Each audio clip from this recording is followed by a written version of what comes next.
Hi friends. கொஞ்ச நாளைக்கு முன்னாடி எங்களுடைய நட்பு வட்டத்தில் இருந்த ஒருத்தர், அவர் வந்து ஃபேமிலியில் நிறைய பிரச்சனைகளை ஃபேஸ் பண்ணார்.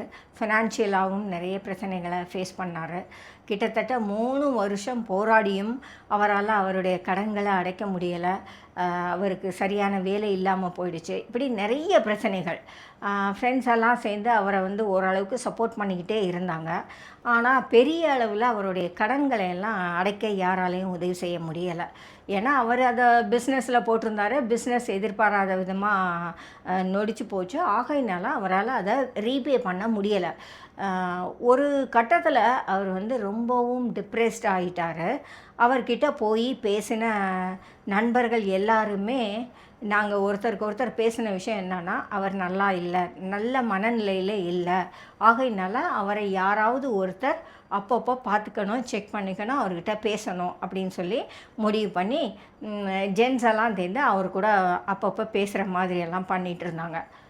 இடையில ஒரு நாள் என்ன ஆயிடுச்சு, மெசேஜ் வந்துகிட்டே இருக்குது, இல்லை அவர் வந்து ரொம்ப டிப்ரெஸ்டாக இருக்கார், அவர் பேச்சு நல்லா இல்லை அப்படின்னு சொல்லி. அப்போ உடனே குரூப்பில் இருந்த ஒரு பையன் என்ன பண்ணான், அவன் வந்து ரொம்ப ஏழை பையன், அவங்ககிட்ட காசெல்லாம் கிடையாது. அவனே வந்து யார்கிட்டயோ ஹெல்ப் வாங்கி இங்கே ஒரு காலேஜில் படிச்சுக்கிட்டு இருக்கான். அந்த பையன் என்ன சொன்னான், நான் போய் 2-3 நாள் அவர் கூட வீட்டில் இருக்கேன் அப்படின்னு சொன்னான். அப்போ மற்றவங்க சொன்னாங்க, அவர் சமைக்க கூட இல்லை, அவர்கிட்ட காசு கூட இல்லை அப்படின்னு. அப்போ இன்னொருத்தர் சொன்னார், நான் கொஞ்சம் காசு கொடுக்குறேன், நீ 2 பேருக்கு சேர்த்து ஏதாவது சமையல் பண்ணவோ அல்லது கடையில் வாங்கியோ சாப்பிட்டுட்டு நீ அங்கே இரு அப்படின்னு சொல்லி. இந்த பையன் போனப்போ அவர் வீட்டுக்குள்ளேயே விடலை. அதெல்லாம் வேண்டாம், நான் தனியாக இருக்கணும் அப்படின்னு சொல்லி. இவன் என்ன சொல்லிட்டான், நீங்கள் உள்ளே விடலை அப்படின்னா வாசல்லையே உட்காந்துருப்பேன் சார், நான் உங்கள் கூட தான் இருப்பேன் அப்படின்னு. வாசல்லையே உட்காந்துருக்குவேன்னு சொன்னதுனால வேறு வழி இல்லாமல் கதவு தந்து உள்ளே விட்டுட்டார். அடுத்த 2 நாள் அந்த பையன் அவர் கூடயே தான் இருந்தான். எதுவும் அனாவசியமாக பேசலை. காஃபி போட்டு கொடுத்தான், இருந்த காசை வச்சு ஏதோ சமையல் பண்ணி அவருக்கு சாப்பாடு கொடுத்தான். இப்படி ஒரு வாரம் ஓடிச்சு. கிட்டத்தட்ட 1 வருஷம் கழித்து அவர் அதை ஃப்ரெண்ட்ஸுக்கு நடுவில் ஷேர் பண்ணிக்கிட்டார்.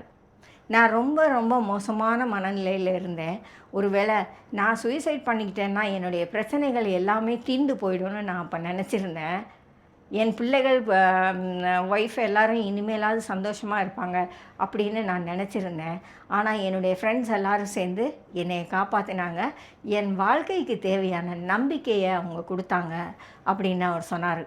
முக்கியமாக இந்த பையன் வந்து, இவனால் எனக்கு வேறு எதுவுமே செய்ய முடியாதுன்னு அவனுக்கு நல்லா தெரியும்.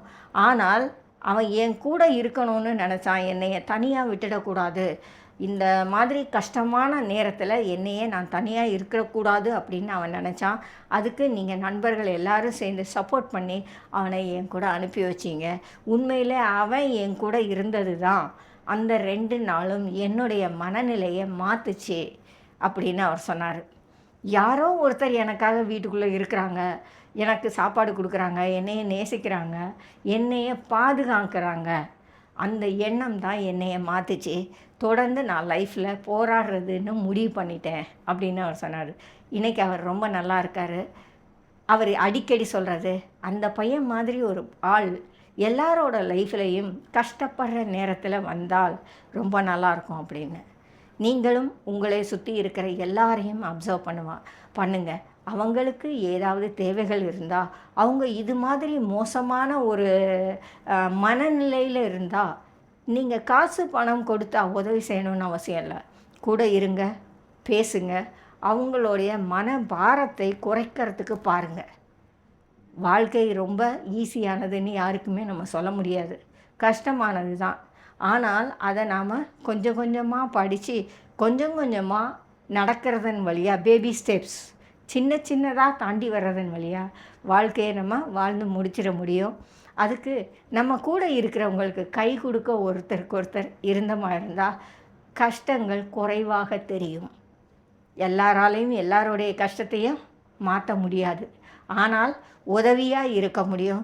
சின்ன சின்ன கஷ்டப்படுற நேரங்களில் சின்ன சின்ன உதவிகள் வழியாக அவங்களுடைய வாழ்க்கையை இலகுவாக ஆக்குக்கிறதுக்கு நாம் உதவி செய்ய முடியும். எப்போதுமோ அதை நீங்கள் மறந்துடாதீங்க. உங்களை சுற்றி இருக்கிற யார் என்ன மாதிரியான டிப்ரெஷனில் அல்லது ஸ்ட்ரெஸ்ஸில் இருந்தாலும் சரி, உடனடியாக நீங்கள் அவங்க கூட பேசுங்க. உங்களால் முடிஞ்ச உதவிகளை அவங்களுக்கு செய்யுங்க. நீங்கள் ஒருத்தர் அவங்களுக்கு இருக்கீங்கங்கிறத காட்டுங்க. அவங்களுக்கு லைஃப்பில் நம்பிக்கை வரும்படியாக நடந்துக்கோங்க.